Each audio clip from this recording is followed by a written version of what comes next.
नमस्कार साथियों, अतुल्यम अकेडमी के इस यूट्यूब चैनल पर आपका हार्दिक स्वागत और अभिनंदन। आज हम 24 जून 2026 के जीके डायरी के अंतर्गत करंट अफेयर्स के जो महत्वपूर्ण वस्तुनिष्ठ प्रश्न बन सकते हैं, उन वस्तुनिष्ठ प्रश्न पर चर्चा करेंगे। हमारी ये जो कक्षा है, ये है वस्तुनिष्ठ प्रश्न आधारित है। सामान्य अध्ययन के जो महत्वपूर्ण प्रश्न बन सकते हैं, उनकी डिटेल में हम अध्ययन करेंगे ताकि वह प्रश्न अलग-अलग अप्रोच में भी अगर आते हैं, तो हम उन सबका आंसर देने में सक्षम हो पाएँ।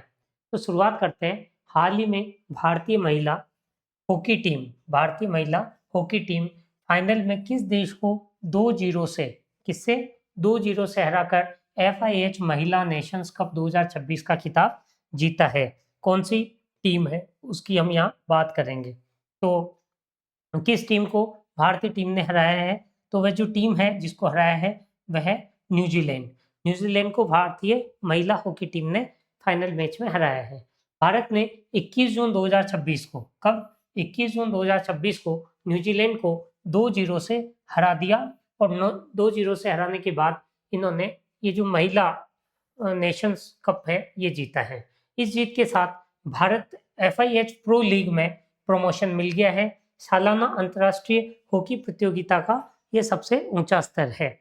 भारत ने अपना दूसरा एचआई महिला नेशंस कप जीता है।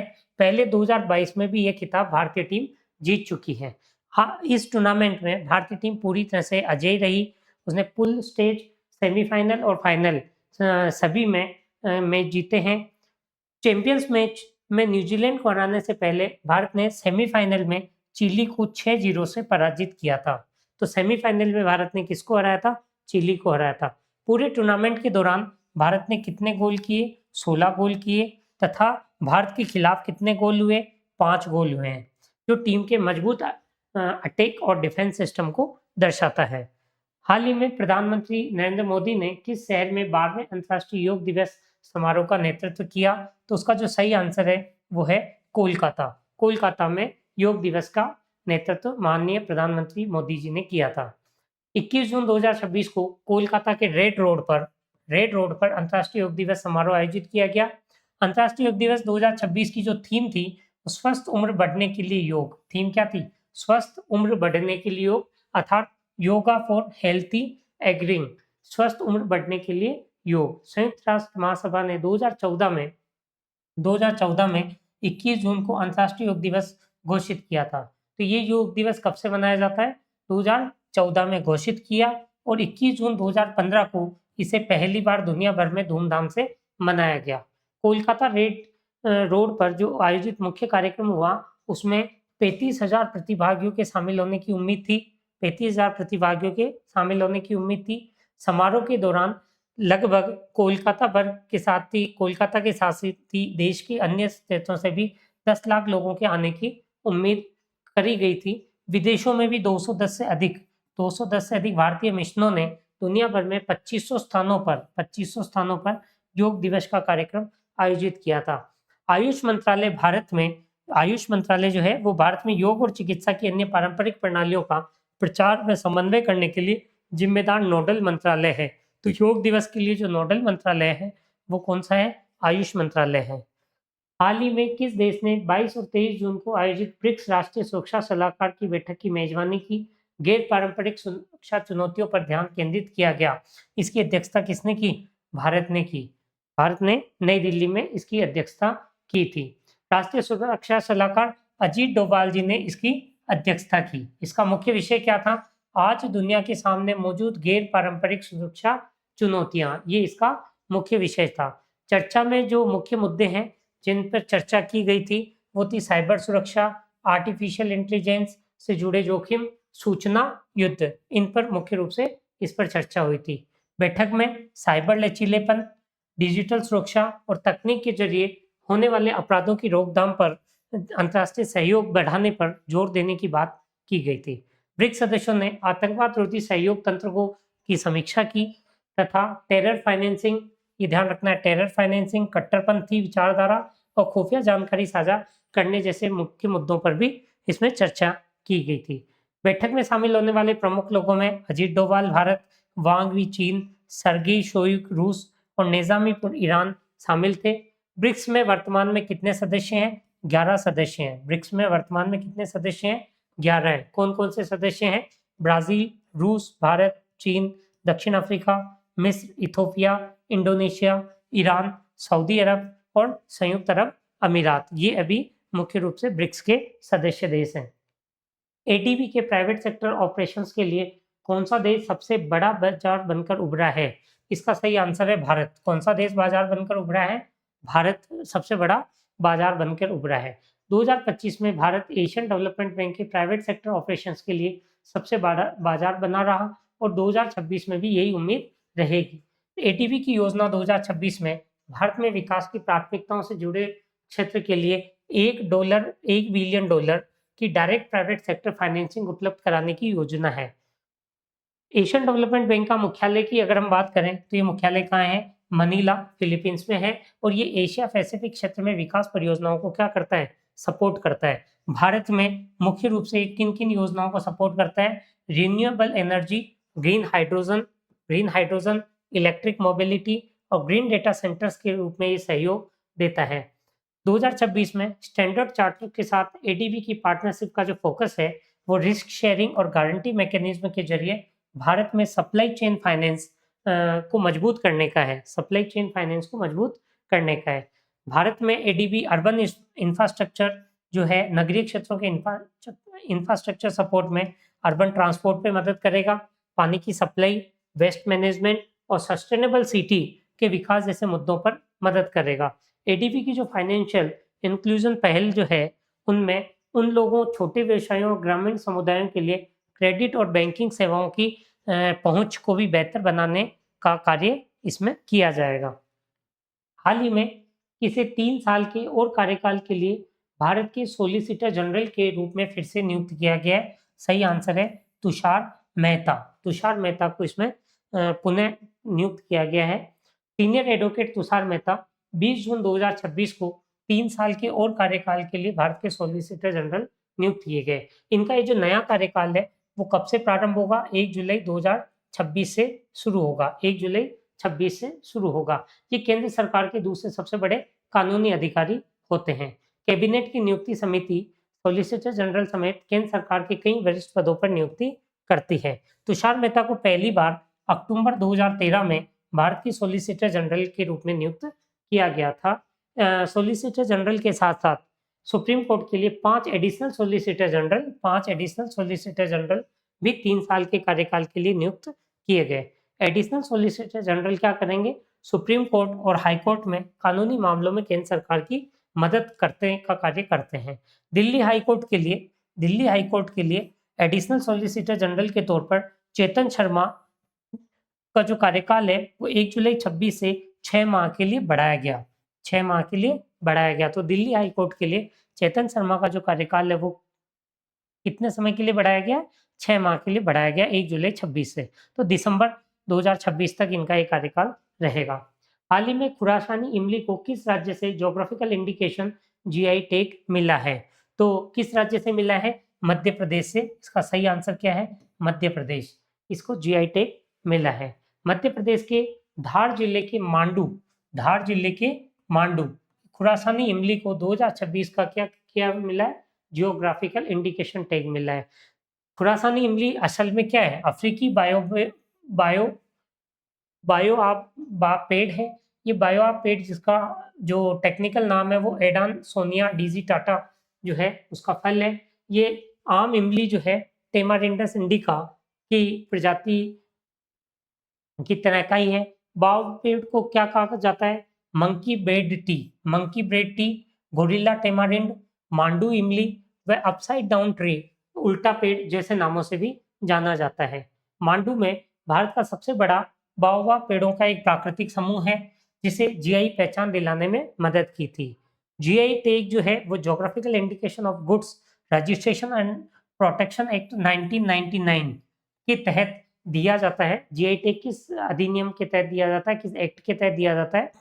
Geographical indication of goods act 1999 के तहत दिया जाता है। बाओबाब पेड़ जो है वो 2 साल तक जीवित रहता है 2000 साल तक जीवित रहता है, कितना 2000 साल तक जीवित रहता है, और अपने तनों में 1,20,000 लीटर तक पानी जमा रख सकता है। 1,20,000 लीटर तक पानी जमा रख सकता है। ऐतिहासिक जानकारी से पता चलता है कि 15वीं सदी में, कौन सी सदी, 15वीं सदी में मालवा क्षेत्र से संपर्क के जरिए बाओआ पेड़ मध्य भारत में आया था। जीआई टैग उत्पाद की असलियत की क्या करता है, सुरक्षा करता है, और क्षेत्र के असली उत्पादों को मांडू की खुरासानी इमली के नाम से बेचने की भी इजाजत देता है। नेक्स्ट, विश्व बैंक ने किस राज्य की जल संरक्षित हरियाणा परियोजना के लिए 4,000 करोड़ रुपए ऋण मंजूर किया था? हरियाणा के लिए मंजूर किया था, हरियाणा के लिए मंजूर किया था। वर्ल्ड बैंक ने हरियाणा के जल संरक्षित हरियाणा प्रोजेक्ट के लिए 4,000 करोड़ रुपए दिए। इसका उद्देश्य क्या था? पानी का बचाव करना, नहरों को आधुनिक बनाना, ग्राउंड वाटर रिचार्ज करना, सिंचाई की क्षमता बढ़ाना, और ट्रीट किए गए वेस्ट वाटर को दोबारा इस्तेमाल और फसलों में विविधता लाने पर फोकस करना इसका मुख्य उद्देश्य है। पूरे हरियाणा में मौसम के हिसाब से ढलने वाली खेती और पानी के साधनों के टिकाऊ मैनेजमेंट को ये बढ़ावा देता है। इसमें मुख्य रूप से 678 नहरों की पहचान की गई है। कितनी? 678 नहरों की पहचान की गई है, जिसमें से 106 नहरों की जो है वो वर्ल्ड बैंक की मदद से मरम्मत की जाएगी, और 293 जो नहरें हैं वो राज्य की फंडिंग से ठीक की जाएगी। इसके अलावा 279 जो नहरें हैं उनको national bank of agriculture and rural development के सहयोग से तैयार किया जाएगा। तो यहाँ ये ध्यान रखना है, इस फंडिंग के तहत 678 नहरों की पहचान की गई है, जिसमें से 106 नहरें वर्ल्ड बैंक की डायरेक्ट फंडिंग से मरम्मत होगी, 293 स्टेट फंडिंग से मरम्मत होगी, और 279 नहरें जो है वो national bank of agriculture and rural development के तहत होगी। इस प्रोग्राम के तहत 620 जल चैनलों की भी मरम्मत की जाएगी, जिससे 3.18 लाख एकड़ कृषि भूमि को लाभ पहुंचेगा। 3.18 लाख एकड़ भूमि को फायदा होगा, और 56,830 एकड़ जमीन जो है वो कवर करने वाले 120 नहर आधारित माइक्रो इरिगेशन प्रोजेक्ट्स को अपग्रेडेशन मिलेगा। तो 3.18 लाख एकड़ कृषि भूमि इससे सीधी सीधी लाभान्वित होगी। 120 नहर आधारित माइक्रो इरिगेशन जो प्रोजेक्ट्स हैं उनको भी इसमें अपग्रेडेशन दिया जाएगा, और ये जो प्रोजेक्ट है ये हरियाणा के एग्रीकल्चर डेवलपमेंट के लिए बहुत ही महत्वपूर्ण मील का पत्थर साबित होगा।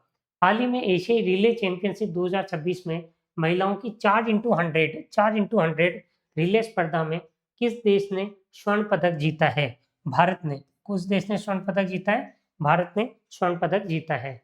चीन के सांग्यू में ये आयोजित हुआ था कार्यक्रम। चीन के सांग्यू में क्या हुआ था? एशियन रिले चैंपियनशिप 26 कहाँ आयोजित हुई थी? सांग्यू में। भारतीय महिलाओं ने 4x100 मीटर में रिले में क्या जीता था? गोल्ड जीता था। अब ये जो गोल्ड जीतने वाली टीम है इसकी सदस्य कौन थी? श्रावणी नंदा, स्नेहा, एसएस, सुदेशना, शिवंकर और तमन्ना, ये चारों इस टीम की सदस्य थी, जिन्होंने कितना समय लिया? 43.85 सेकंड का समय लेकर गोल्ड जीता है। चीन की जो टीम थी उसने 44.9 सेकंड का समय लिया और 4x100 मीटर स्पर्धा में सिल्वर मेडल जीता है। थाईलैंड ने 44.11 सेकंड का समय लेकर 4x100 मीटर रिले में ब्रॉन्ज मेडल जीता है। तो यहाँ देखिए, गोल्ड किसने जीता? भारत ने। सिल्वर किसने जीता? चीन ने। और ब्रॉन्ज मेडल किसने जीता? थाईलैंड ने। भारत ने मिक्स्ड 4x400 मीटर में 3:17:6 के समय के साथ कौन सा मेडल जीता? सिल्वर मेडल जीता था। 3:17 के हिसाब से सिल्वर मेडल जीता था। मिक्स्ड 4x400 मीटर जो रिले हैं उसमें सिल्वर मेडल जीतने वाली जो टीम है उसके सदस्य कौन थे? एम.आर. पूवम्मा, नीरू पाठक, तीर्थेश पी सेठी और भरत श्रीधर। ये जो मिक्स्ड था उसमें भरत श्रीधर, तीर्थेश पी सेठी, नीरू पाठक और एम.आर. पूवम्मा सदस्य थे। भारत ने मिक्स्ड 4x100 मीटर रिले में 41.47 सेकंड के साथ ब्रॉन्ज मेडल जीता है। कौन सा मेडल जीता है? ब्रॉन्ज मेडल जीता है। भारत 2027 में चंडीगढ़ में एशियन रिले चैंपियनशिप के लिए मेजबानी करेगा। तो अगली जो है 2027 की एशियन रिले चैंपियनशिप कहाँ आयोजित होगी? भारत में होगी। कहाँ होगी? चंडीगढ़ में होगी। हाल ही में सर्जरी के जनक माने जाने वाले महर्षि सुश्रुत की 90 किलोग्राम वजनी कांस्य प्रतिमा का अनावरण किस देश में किया गया? यूनाइटेड किंगडम में। यूनाइटेड किंगडम में किया गया। सर्जरी के जनक माने जाने वाले शल्य चिकित्सा के जनक महर्षि सुश्रुत की 90 किलोग्राम वजनी कांस्य प्रतिमा का यूनाइटेड किंगडम में अनावरण किया गया।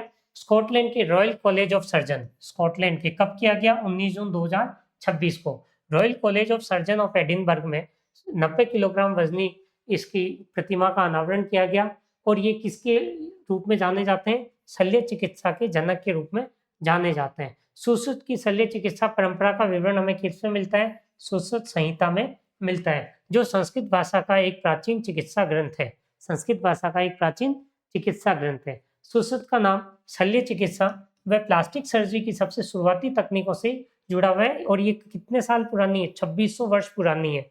ये जो सुश्रुत की जो शल्य चिकित्सा है वो कितनी पुरानी है? 2600 साल पुरानी है। Royal college of surgeon of Edinburgh की स्थापना कब हुई थी? 1505 में हुई थी और ये दुनिया का सबसे पुराना शल्य चिकित्सा संस्थानों में से एक है। ये प्रतिमा चेरू फैमिली फाउंडेशन द्वारा किसने तैयार करी? चेरू फैमिली फाउंडेशन द्वारा दान की गई थी और जिसकी स्थापना यूके में रहने वाले सर्जन प्रोफेसर चंद चेरू और उनके परिवार ने की थी। तो हमें ये भी ध्यान रखना है कि ये जो प्रतिमा वहां स्थापित हुई थी, ये चेरू फैमिली फाउंडेशन द्वारा दान की गई। यूके में रहने वाले सर्जन प्रोफेसर चंदू चेरू के परिवार ने ये दान किया था। इस प्रतिमा को बनाने का काम जो है वो तिरुवन्नामलई कहाँ है? तमिलनाडु में। उसके कलाकार ने ये कार्य किया है। चेरू फैमिली लीगेसी ग्रांट जो है वो चिकित्सा के शिक्षा और प्रशिक्षण को बढ़ावा देने के लिए 2 स्थायी वार्षिक ट्रैवलिंग सर्जिकल स्कॉलरशिप भी इसमें शामिल की जाती है। ये प्रतिमा किस कलाकार ने बनाई? तमिलनाडु के तिरुवन्नामलई के कलाकार ने उन्होंने तैयार की। चेरू फैमिली फाउंडेशन द्वारा ये दान की गई और कहाँ ये स्थापित की गई? कहाँ स्थापित की गई? Royal college of surgeon of Edinburgh में। और ये कहाँ है? यूनाइटेड किंगडम में। हाल ही में किस अंतर्राष्ट्रीय वित्तीय संस्था ने निजी क्षेत्र में रोजगार के सृजन को बढ़ावा देने वाली विकास नीति वित्त पोषण पहल के तहत भारत के लिए 1.5 अरब डॉलर के वित्त पोषण को मंजूरी दी? कितना? 1.5 अरब डॉलर का वित्त पोषण को मंजूरी दी। किसने दी? वर्ल्ड बैंक ने दी। वर्ल्ड बैंक ने दी। वर्ल्ड बैंक ने 1.5 अरब डॉलर की भारत को वित्तीय सहायता दी है और 4000 करोड़ की सहायता हरियाणा की जल संरक्षण के लिए दी है। 18 जून 2026 को ये सहायता जारी की गई। ये किसी इंफ्रास्ट्रक्चर प्रोजेक्ट को फंड करने के साथ साथ पॉलिसी और संस्थागत सुधारों के लिए बजट सपोर्ट देता है। ये जो फंडिंग है ये टैक्स, व्यापार, निवेश, लेबर रेगुलेशन, एंटरप्रेन्योरशिप और कैपिटल तक के क्षेत्रों में मदद करता है।